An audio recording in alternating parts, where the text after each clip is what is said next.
కానీ అలా కాదు. కార్తీక మాసం వచ్చేటప్పటికీ శివాలయంలో, విష్ణువాలయంలో, అంబికాలయంలో, మఠ ప్రాంగణంలో ఈ 4 చోట్ల కూడా దీపాన్ని పెడతారు.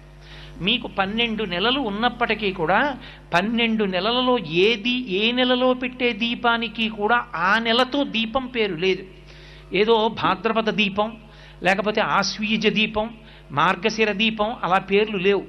ఒక్క కార్తీక మాసంలో పెట్టేటటువంటి దీపానికి మాత్రమే కార్తీక దీపము అని పేరు. ఏమి ఆ నెలలో పెట్టిన దీపానికి అంత పేరు ఎందుకు రావాలి? ఆ ఒక్క నెలలోనే దీపానికి అంత ప్రాముఖ్యత ఎక్కడుంది?